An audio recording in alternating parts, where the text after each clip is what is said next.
بسم الله الرحمن الرحيم الحمد لله نحمده ونستعينه ونستغفره ونؤمن به ونتوكل عليه ونعوذ بالله من شرور أنفسنا ومن سيئات أعمالنا من يهده الله فلا مضل له ومن يضلل فلا هادي له ونشهد أن لا إله إلا الله وحده لا شريك له ونشهد أن سيدنا ومولانا محمدا عبده ورسوله صلى الله تعالى عليه وعلى آله وأصحابه أجمعين أما بعد فقد قال الله تعالى في القرآن المجيد يا أيها الذين آمنوا اجتنبوا كثيرا من الظن إن بعض الظن إثم وقال رسول الله صلى الله عليه وسلم إياكم والظن فإن الظن أكذب الحديث وقال عليه الصلاة والسلام احترسوا من الناس بسوء الظن أو كما قال عليه الصلاة والسلام صدق الله العظيم وصدق رسوله النبي الكريم ونحن على ذلك لمن الشاهدين والشاكرين والحمد لله رب العالمين. الحمد لله, toutes les louanges appartiennent à Allah subhanahu wa ta'ala, celui qui, de par sa grâce, nous a accordé l'opportunité de nous réunir en ce jour béni de Jumu'ah, dans ce lieu béni. Aujourd'hui, mes frères, nous allons parler d'un fléau de la société qu'on appelle en arabe le su'udhan. Su'udhan, c'est cette mauvaise pensée. C'est un fléau qui est une source de division et de désordre au sein de la société. C'est la raison pour laquelle l'islam a mis beaucoup d'emphase à propos de ce sujet. Dans le Coran et Hadith, l'interdiction a été évoquée formellement. Dans le verset que vous avez entendu au début, Ya ayyuhalladhina amanu jitanibu kathiran min adh-dhann inna ba'da adh-dhanni ithm. Ô vous qui avez cru, évitez de trop conjecturer sur autrui, car une partie des conjectures est péché. Rasulullah sallallahu alayhi wa sallam a aussi rappelé en ce sens, Iyyakum wadh-dhann fa inna adh-dhanna akdhab al-hadith. Préservez-vous de la conjecture, car la conjecture est la plus mensongère des paroles. Et dans un autre hadith, il dit en ce sens, Ihtarisu minan nas bisu'i dhann. Préservez-vous d'avoir des mauvaises pensées envers les gens. Donc c'est là, mes frères, un fléau qui entraîne énormément de grabuge et des troubles entre les personnes. Un simple exemple. Tu marches dans la rue, tu croises un frère musulman, il ne t'a pas fait salam, ou bien tu l'as fait salam mais il ne t'a pas répondu. Ça arrive. Alors, à ce moment-là, qu'est-ce que tu vas te dire? Elle n'a pas fait à moi salam. Elle n'a pas fait à moi salam. Et pourtant, la réalité, il se peut que ce frère, il est plongé dans un souci profond. Peut-être qu'il vient de recevoir une nouvelle qui l'affecte énormément, qu'il ne voit plus rien autour de lui. Tu sais pas. Ça peut être une raison. Et après, lorsque tu revois cette personne, ce frère-là, tu le revois après, tu vas tourner la tête parce que la dernière fois je l'ai vu, il n'a pas fait à moi salam, il tourne la tête. Et voilà les conséquences de ce qu'on appelle le su'udhan, la mauvaise pensée. Donc ce que je propose aujourd'hui, c'est de voir ensemble quelques exemples pour illustrer justement cela. Vous savez, lors d'une campagne, c'était la campagne de Banul Mustaliq, en l'an 5 de l'Hégire, il y avait la mère des croyants, Hazrat Aïcha Siddiqa radiyallahu ta'ala anha, l'épouse de Rasulullah sallallahu alayhi wa sallam. Elle était aussi de cette campagne. Et il est mentionné que c'était pendant la nuit. Elle s'est éloignée de l'armée pour les besoins naturels. Et lorsqu'elle est revenue, elle s'est aperçue qu'elle n'avait plus son collier. Elle a perdu son collier. Alors elle s'est mise à la recherche. Et pendant ce temps-là, l'armée avait levé l'ancre et était repartie. Et les gens, ils avaient pensé que Aïcha radiyallahu ta'ala anha, l'épouse du prophète sallallahu alayhi wa sallam, était dans son palanquin. Palanquin, c'est ce genre de petite tente qu'on plaçait autrefois sur le dos du chameau et la femme s'asseyait en toute discrétion dedans. Et comme elle était tellement légère, lorsqu'ils ont soulevé, ils ont pensé qu'elle était dedans, et puis l'armée a continué, la caravane a continué. Et Aïcha Siddiqa radiyallahu ta'ala anha, lorsqu'elle est revenue au camp, elle a constaté qu'il n'y avait plus personne. Alors Aïcha radiyallahu ta'ala anha, elle a décidé d'attendre sur place, seule dans le désert. C'était toujours la nuit, on le rappelle. Et elle a fini par s'endormir, à même le sol. Et plus tard, Hazrat Safwan ibn al-Mu'attal, radiyallahu anhu, un sahabi, il était passé par là. C'était celui qui circulait à l'arrière de l'armée par sécurité. C'était une habitude, lorsqu'il y avait une caravane qui se déplaçait, on mettait toujours quelqu'un qui venait à l'arrière pour voir si justement on n'a rien oublié, il n'y a rien qui restait derrière. Et donc c'était Safwan ibn al-Mu'attal qui était en charge de cette mission. Et là, quand il arrive, eh bien, il aperçoit une forme humaine. Et il s'est approché, c'était dans la nuit. Et là, stupéfaction. Il voit, c'est qui? C'est l'épouse de Rasulullah sallallahu alayhi wa sallam, toute seule. Et là, il s'écrie, Inna lillahi wa inna ilayhi raji'un. Alors, Aïcha Siddiqa radiyallahu anha, en entendant cela, elle s'est réveillée par cette voix. Et elle s'est recouverte immédiatement.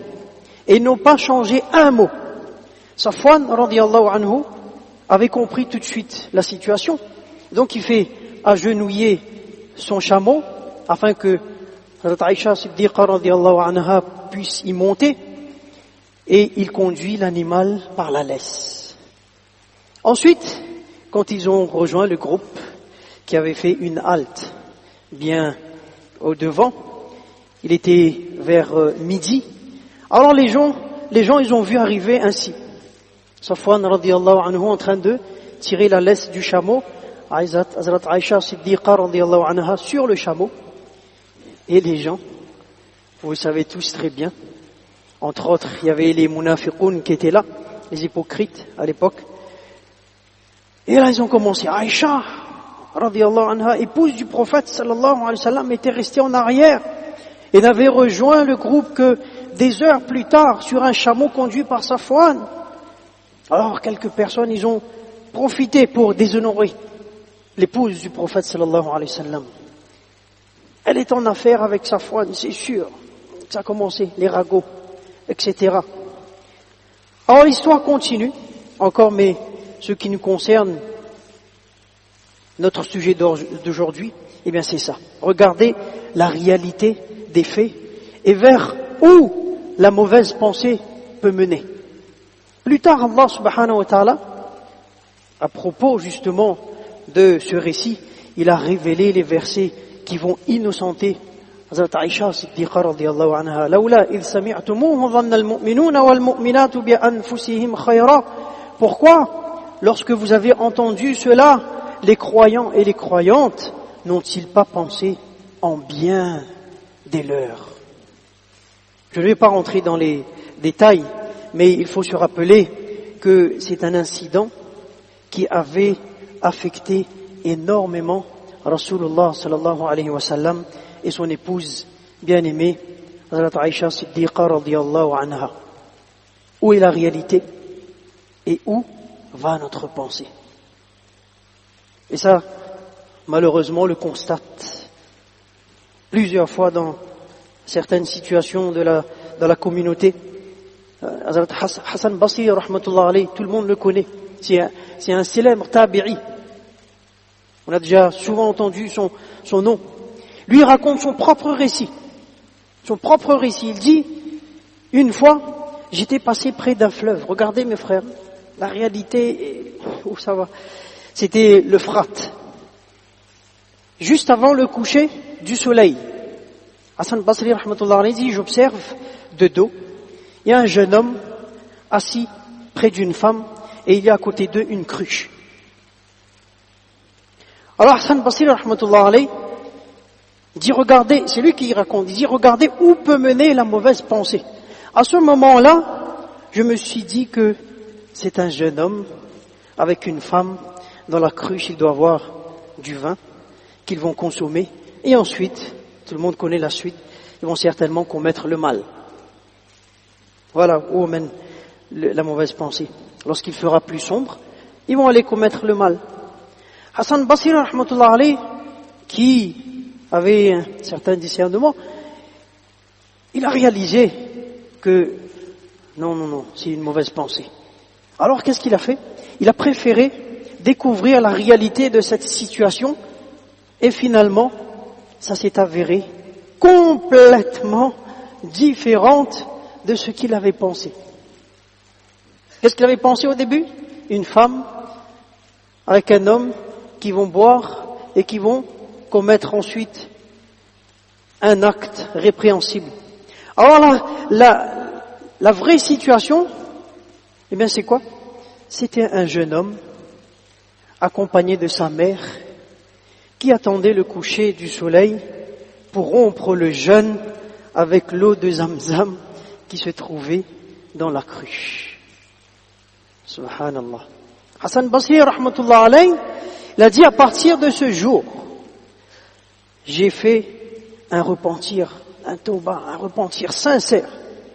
Parce que là, j'ai vraiment compris la gravité de ce qu'on appelle le su'udhan, la mauvaise pensée. Où est la réalité et où est partie ma pensée?